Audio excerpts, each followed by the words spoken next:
1절부터 43절까지 말씀을 통해서 박수받지 못해도 십자가를 벗지 말라, 박수받지 못해도 십자가를 벗지 말라라는 제목으로 말씀을 함께 나누겠습니다.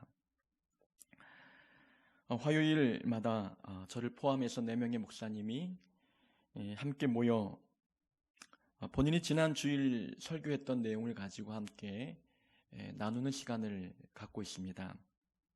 우리 교회가 아늑하다 말씀하셔서 이제 저희 교회 오전에 모여서 이제 말씀을 나누고 있지요. 참 유익하고 또 은혜가 되는 시간입니다. 성경을 보는 각자의 안목이 다르기 때문에 그 안목을 좀 느끼는 시간이 굉장히 재미있고 또 유익한 시간입니다. 저는 지난 주일 설교 호세아 말씀을 통해서 바알은 지금도 존재한다라는 제목으로 말씀을 선포했지요. 목사님들과 그 부분에 대해서 함께 나누었습니다. 설교 내용의 첫 번째 대지처럼 비정상적인 과정을 통해서 좋은 결과를 얻는 그 마음이 바알이다. 이 부분에 대해서 많은 분들이 공감을 하셨고 또 함께 거기에 빗대어 오늘날 많은 성도님들이 물질의 풍요만을 성공으로 그리고 하나님의 복으로 여기는 그 모습에 대해서 함께 나누었습니다. 하나님의 은혜가 꼭 복을 통해서만, 풍요로운 복을 통해서만 하나님의 은혜가 임하는 것이 아닌데 여전히 많은 성도의 마음속에는 크고 좋고 화려하고 많고 거대한 것들, 그것만 하나님의 복으로 은혜로 여기고 있는 모습에 대하여 함께 안타까운 마음으로 말씀을 나누었습니다. 그러면서 한 목사님께서 경험하신 이야기를 들려주셨습니다. 한 권사님이 계셨습니다. 목장의 목자로서 리더 역할을 잘 감당하고 계신 권사님이셨습니다. 인품과 믿음이 좋아서 목장 식구들에게 존경을 받고 권사님의 말씀이라면 순종하고 잘 따르는 그런 분이었습니다. 헌신적으로 사랑하고 섬기는 이 권사님 목자였기 때문에 이 목장 식구들이 잘 따를 수밖에 없었던 것이지요. 보통 목장 예배를 드리면 집집마다 돌아가면서 예배를 드리지 않습니까? 이제 권사님 차례가 되어서 목장 식구들을 권사님 댁으로 인도하여 함께 예배를 드렸습니다. 근데 권사님은 가난한 분이셨습니다. 삶의 형편이 그렇게 풍요롭지 못했지요. 권사님은 자신의 가난이 별로 목장 식구들에게 문제가 될 것 같지 않아서 그들을 불러서 함께 예배 드리는데 주저함이 없었습니다. 근데 문제는 그 다음부터 생기기 시작했습니다. 권사님 집을 다녀온 목장 식구들의 태도가 달라지는 겁니다. 존경하고 존중하고 순종했던 이 눈빛만 봐도 그러한 태도가 역력히 보였던 목장 식구들이었는데 권사님이 사시는 모습을 보고 난 뒤에 권사님을 대하는 태도가 완전히 달라졌다는 것이지요. 이분들은 기대했던 게 있던 것 같습니다. 권사님의 이 인품과 이 믿음, 이 열심 있는 신앙생활을 하는 분이라면 적어도 하나님께서 많은 물질의 복을 부어주실 줄로 알고 있었던 것이지요. 그들이 기대했던 권사님의 삶의 모습이 있는데 그들의 기대의 수준에 미치지 못했던 권사님의 경제 능력을 보고 덕이 되지 못하는 것처럼, 마치 본이 되지 못하는 것처럼, 마치 하나님의 은혜를 까먹고 있는 것처럼 그렇게 권사님을 대하고 있었다는 것입니다. 권사님은 그들의 달라진 태도를 보고 깊은 상처를 받았다는 거죠. 지금은 서울에 계시는데 아직까지 그 상처에서 벗어나지 못한 권사님의 말씀을 해주셨습니다. 정말 믿음이 좋으면 부자가 되는 것일까요? 이 예화에 등장했던 사람들처럼 정말 가난하면 하나님의 은혜를 우리가 망치는 것일까요? 덕이 안 되고 본이 안 되는 것일까요? 안타깝게도 많은 사람들은 특별히 교회 다니는 사람이라 할지라도 그런 기준을 가지고 신앙생활하는 분들이 많다는 것입니다. 그러나 그것은 결코 성경적인 기준이 되지 못합니다. 그것은 세상적인 기준입니다. 세상은 성공과 존경을 동일하게 여깁니다. 성공한 사람은 존경받아 마땅한 분이라고 생각을 하는 것이지요. 풍요와 행복을 동일하게 보고 부자와 성공을 동일하게 여기는 겁니다. 이러한 물질 만능주의와 성공주의가 교회 안에 들어와서 교회 안에 살아가는 사람들도 복은, 성공은 복이다, 부자는 복이다, 잘 사는 것은 하나님의 은혜를 입은 것이다 라고 하는 이 논리가 생기기 시작했던 것입니다. 믿음이 좋으면 잘 살아야 하고 잘 살면 그것이 곧 믿음이 좋은 것인 양 생각하는 사람들이 많다는 것이지요. 지난 주일 설교를 통해서 말씀드렸듯이 그러한 모습은 또 다른 우상 숭배의 모습임을 기억해야 하는 것입니다. 그렇게 많은 사람들은 오늘날에도 상대의 삶의 환경을 보고 그 사람의 믿음을 평가하고 있다는 것입니다. 그 사람의 살아가는 삶의 처지를 보고 그가 하나님과 어떤 관계를 맺고 있는지 자기만의 기준을 가지고 판단하고 있다는 것이지요. 예수님의 시대에도 많은 사람들이 그렇게 생각했습니다. 예수님께서 십자가를 지고 골고다 언덕을 올라가셨습니다. 예수님을 따르는 두 명의 강도가 있었죠. 두 명의 강도도 자기의 십자가를 지고 주님을 따라갔습니다. 두 명의 강도가 함께 주님과 동행한 덕분에 예수님은 두 명의 강도처럼 흉악한 강도와 같은 사람처럼 보일 수 있었습니다. 그것을 노렸던 로마 군인들의 그런 노림수였지요. 예수님도 두 명의 강도와 다를 바 없는 분이라는 것을 온천하에 드러내고 싶었던 계획이 있었던 것입니다. 그 모습을 보고 백성들도 비웃고 관리와 군인들, 수많은 사람들이 십자가를 지고 초라하게 죽어가는 예수님을 조롱하기 시작했습니다. 35절에 보면 관리들이 비웃으며 다른 사람은 구원하면서도 자기 자신은 구원할 수 없구나라고 조롱했습니다. 36절에서 군인들은 희롱하면서 유대인의 왕이라면 너 자신을 구원해보라 라고 비웃었습니다. 39절에는 십자가에 매달려 있는 강도도 예수님을 향해서 비방하며 내가 그리스도라면 스스로 구원해보라, 십자가에서 내려와 보라 라고 조롱했습니다. 많은 사람들이 십자가 위에 죽어가는 예수님을 그렇게 조롱하고 비난했던 이유가 무엇 때문이겠습니까? 35절에 그들의 속내를 알 수가 있지요. 만일 하나님이 택하신 자 그리스도이면 자신도 구원할지어다. 사람들은 생각하는 거예요. 하나님의 택하심을 받은 사람이라면 이렇게 죽을 수 없다는 거예요.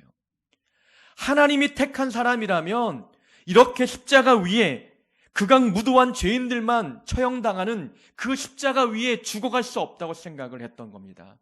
그들은 하나님의 은혜를 입지 않은 자이기 때문에, 예수님은 하나님의 은혜를 입지 않은 자, 하나님이 함께하지 않은 자, 하나님이 버린 자였기 때문에 이런 고난, 이런 십자가 위에서의 죽음을 맞이한다고 생각을 했습니다.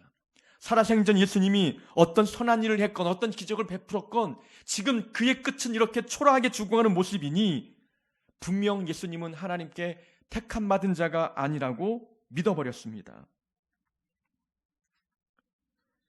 예수님 당시의 사람들도 예수님의 지금 이 현재 처지와 이 삶의 형편을 보고 예수님의 그 믿음과 영적 상태, 하나님과의 관계를 판단했다는 것이지요. 우리는 이 본문을 통해서 한 가지 중요한 교훈을 깨닫습니다. 우리는 절대로 상대의 삶의 형편을 보고 그 사람의 영적인 상태를 판단하지 말아야 합니다.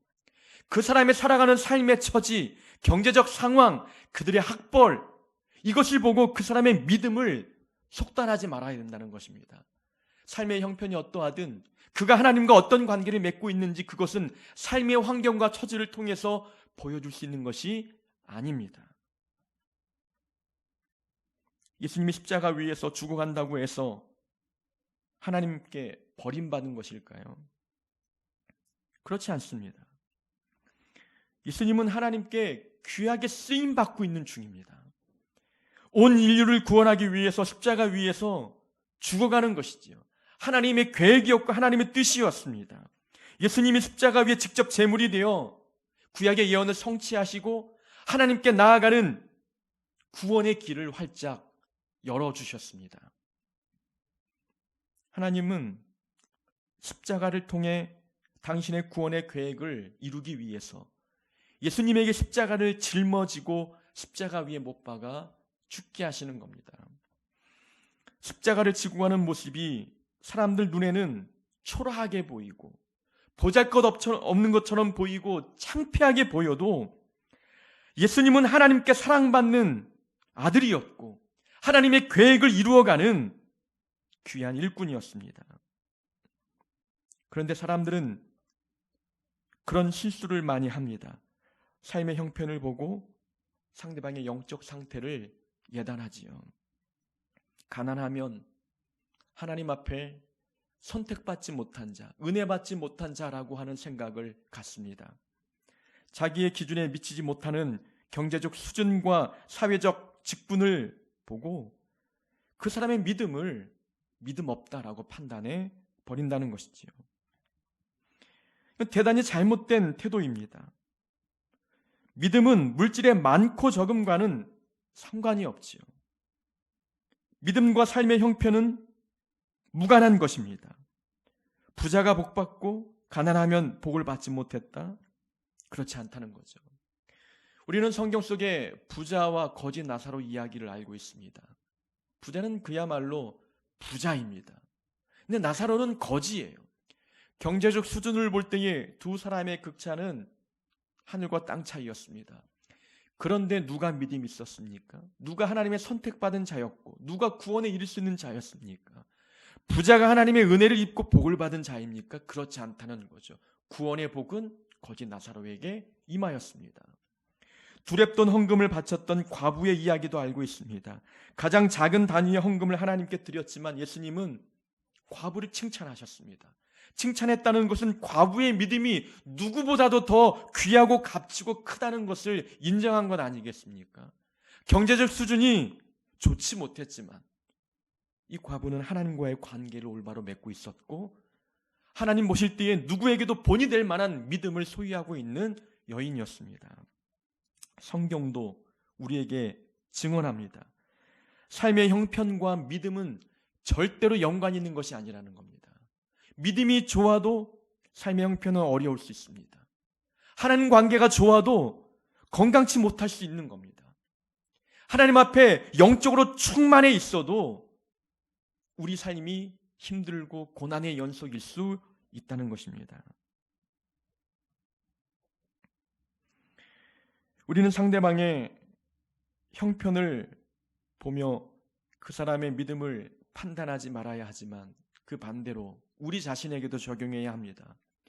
내 삶의 형편이 그렇게 부유하지 못하다 할지라도 이것은 내 믿음을 반증하는 것이 아님을 우리는 기억해야 됩니다.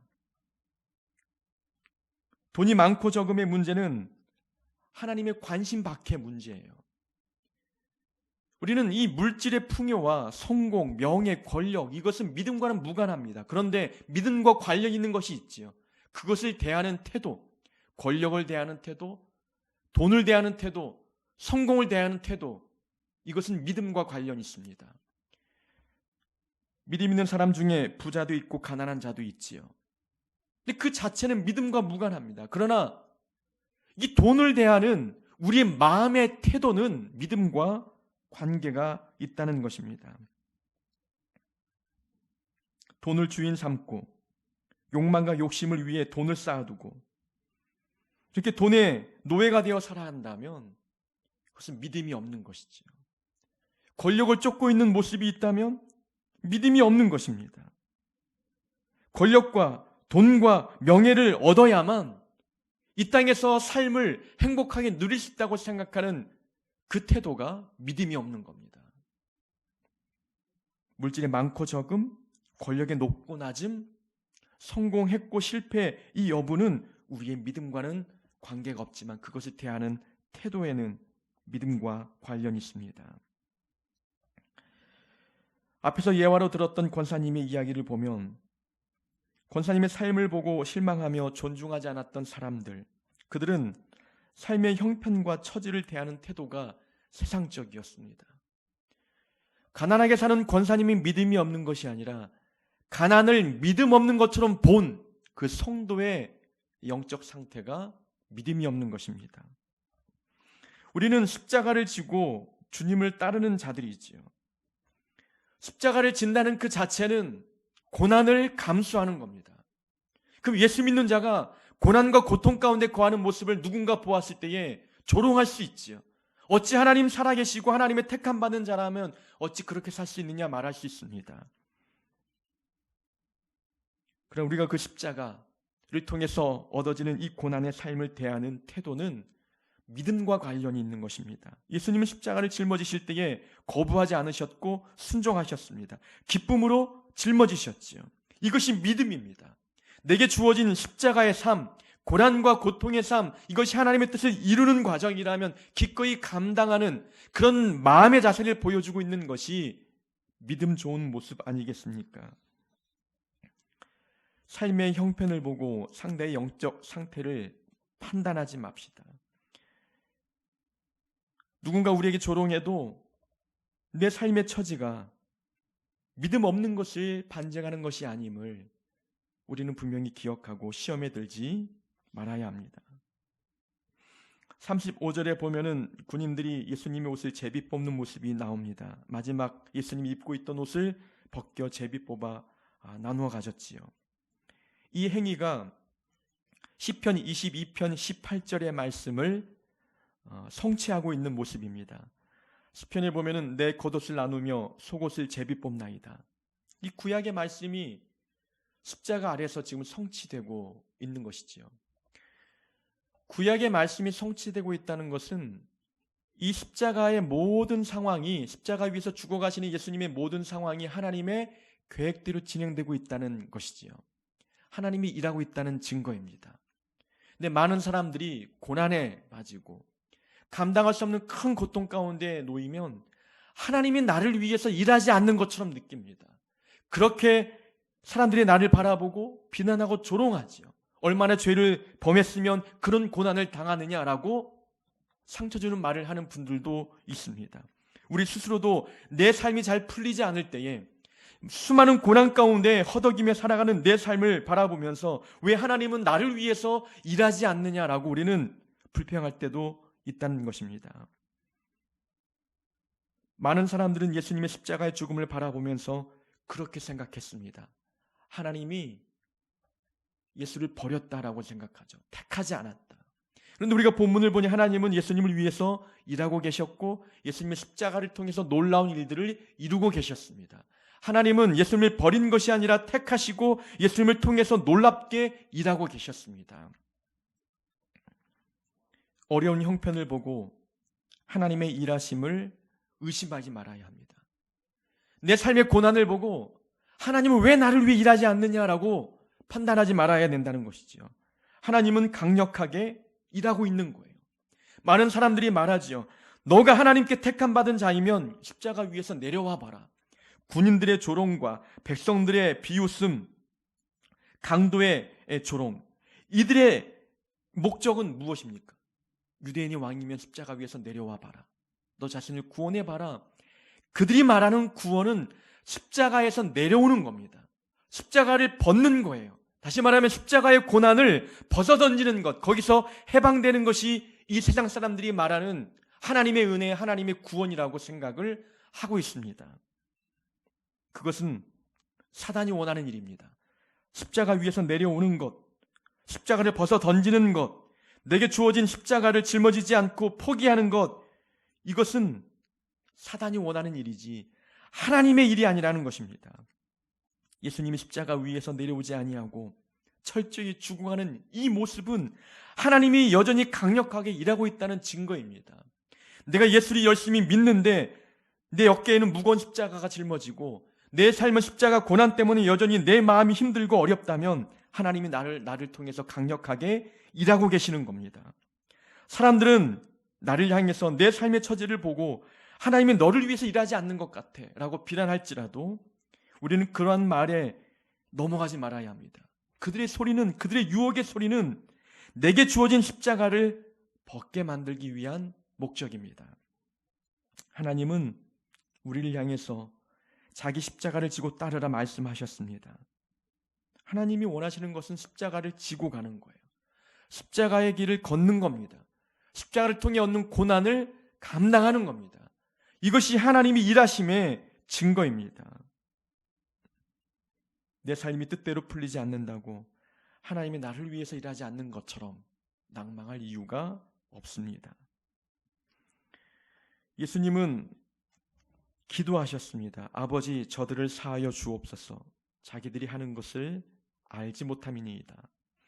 예수님이 기도하셨다는 것은 하나님이 살아계심을 믿었고 하나님이 지금도 일하고 계심을 확신했기 때문입니다. 기도하면 하나님이 들으실 줄 알았던 겁니다. 많은 사람들은 하나님이 너를 버렸어, 너의 삶의 처지를 바라봐, 하나님이 함께 계시는 것 같아, 절대 그렇지 않아라고 유혹의 소리, 상처의 소리를 하지만 십자가를 지고 유혹 속에서도 십자가를 내려놓지 않는 예수님은 하나님이 일하고 있음을 강력히 믿었기 때문에 기도하신 겁니다. 하나님이 나를 통해 일하심을 믿는 사람들은 항상 기도합니다. 고난 속에서, 십자가의 고통 속에서 기도합니다. 십자가의 고난을 벗게 해달라는 기도보다 내가 삶의 고난을 만났지만 이 고난이 도구가 되어서 하나님의 귀한 일들이 이루어지기를 위해서 기도합니다. 우리가 기도한다는 그 자체는 하나님의 능력을 믿기 때문이고 하나님 살아계심을 확신하기 때문입니다. 하나님의 나를 위해서 일하고 있음을 신뢰하기 때문에 우리는 기도를 포기하지 않는 것입니다. 가끔 삶이 힘들고 어려워서 하나님은 나를 위해서 일하지 않는 것처럼 느껴질 때가 있겠지만 우리는 우리 자신의 좋지 못한 형편을 바라보면서 하나님의 일하심을 의심하지 말아야 합니다. 십자가를 벗게 만들려는 사단의 유혹에 넘어가지 말고 하나님은 나를 통해서 강력하게 지금 현재도 일하고 계심을 확신하면서 주어진 십자가의 길을 걸어갈 줄 알아야 합니다. 39절 이하에 보면은 두 명의 강도 중에 한 명이 예수님을 비방합니다. 내가 그리스도가 아니냐, 너와 우리를 구원하라. 옆에 있던 강도가 그 강도를 꾸짖습니다.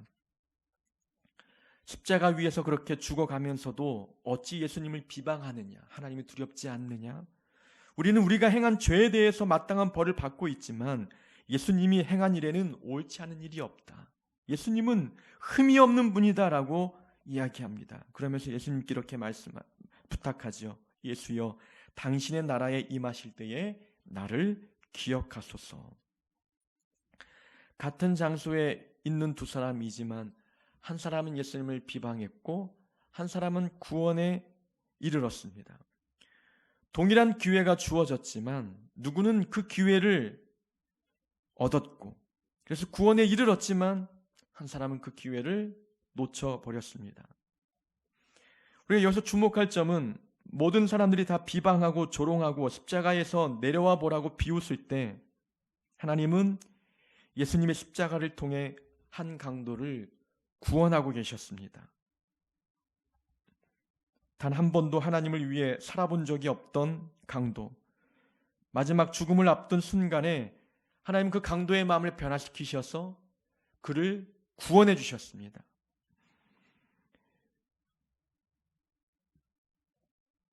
마치 예수님이 하나님께 버림받은 것처럼, 그렇게 초라하게 인생을 마감하는 것처럼 사람들은 조롱하고 비웃었지만 하나님은 예수님의 십자가를 통해서 영혼을 구원해내고 계셨습니다. 예수님은 버림받은 것이 아니라 하나님의 사역을 하고 있는 중이었습니다. 구원의 일들을 이루고 계시는 중이었다는 것이죠. 그러나 사람들이 볼 때에는 그것이 사역이 아니라 하나님께 버림받은 것처럼 비춰진 겁니다. 사람들이 내가 하는 사역에 대해서 이해 못한다 할지라도, 인정해주지 못한다 할지라도 우리는 포기하지 말아야 됨을 깨닫습니다. 내가 하는 일에 대하여 사람들이 존중해주지 않고 내 사역을 인정해주지 않고 박수 쳐주지 않아도 하나님은 이 일을 통해서, 내 사역을 통해서 영혼을 구원하고 계시다는 겁니다. 이건 하나님만 아시는 거죠. 사람들이 볼 때는 내 사역이 초라해 보일 수도 있어요. 이건 사역이 아니라 하나님의 은혜의 일꾼이 아니라 마치 하나님 앞에 벌 받는 것처럼, 그래서 고난과 고통을 당하는 것처럼 그렇게 사람들이 볼 수도 있다는 것이죠. 그러나 하나님의 시각에선 다릅니다. 개척교회를 하면서 가장 힘이 날 때가 이런 경우입니다. 한편의 설교에 은혜 받는 사람이 생겨나고, 한 가정이 구원을 얻고, 한 영혼의 마음에 기쁨이 일고, 하나님을 만나 교회 나온 것이 잘한 일이라고 고백하는 이야기를 들을 때 세상의 많은 사람들은 그들만의 기준을 가지고 나의 능력, 나의 은사, 나의 사역을 평가절하하지만 그러나 그 열매를 볼 때 기쁜 거예요. 사람들은 박수 쳐주지 아니하고 나를 평가하고 나를 자기들의 기준으로 재단하지만 하나님이 인정하시고 이 일을 통해서 구원의 역사를 이루고 계시다는 것입니다. 그래서 우리는 사람들이 인정해주지 않아도 내게 주어진 사역을 포기하지 말아야 합니다. 칭찬해주지 않아도, 박수 쳐주지 않아도 내게 주어진 십자가의 사역을 놓지 않는 자들이 되어야 합니다. 예수님은 영혼을 구원하시는 가장 영광스러운 십자가 사역을 감당하실 때에 사람들에게 박수 받으면서 그 일을 감당하지 않으셨습니다. 모든 사람들이 비방하고 조롱하는 가운데에서 십자가 사역을 감당하셨지요. 십자가를 지는 것이, 고난을 당하는 것이 개인에게 믿음이 없거나 하나님의 은혜가 떠나서 생긴 일이 결코 아닙니다. 개인의 능력이 없어서 받는 십자가 고난도 아니라는 것이지요. 원래 십자가는 외롭고 힘들고 고단하고 고통스러운 것입니다. 십자가를 진다는 것은 개인적으로 하나님께 영광이지만 사람들의 눈에 비칠 때에는 천하게 보이고 그렇게 하나님께 은혜 받지 못한 형편처럼 보일 수도 있습니다. 그래도 십자가를 내려놓지 말아야 합니다. 우리는 오늘 본문을 통해서 삶의 형편을 통해 상대의 믿음을 평가하지 말아야 됨을 배웠습니다. 삶의 처지를 보고 하나님의 일하심을 의심하지 말아야 됨도 깨달았습니다. 사람들이 자신의 사역의 중요성을 알아주지 못해도 그 사역을 포기하지 말아야 됨도 깨달았습니다. 하나님은 우리의 처지와 형편을 도구 삼아 하나님의 놀라운 계획을 이루어 가십니다. 내 이런 삶의 환경과 처지를 통해서도 하나님의 영혼들을 구원하시는 귀한 도구로 삼고 있다는 것입니다. 내 능력, 내 은사, 내 가정 형편, 내 시간, 내 모습, 이 모든 것이 하나님 보실 때에는 하나님 나라 확장하는 데 가장 귀한 도구가 되고 있다는 것입니다. 사람들은 박수 쳐주지 못해도 하나님은 박수 쳐주시는 겁니다.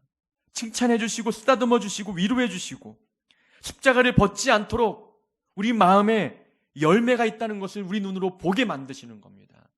우리는 그래서 박수 받지 못해도 십자가를 벗지 않는 신앙의 길을 걸어가는 자들이 되어야 될 줄로 믿습니다. 우리 함께 말씀을 붙들고 기도하겠습니다.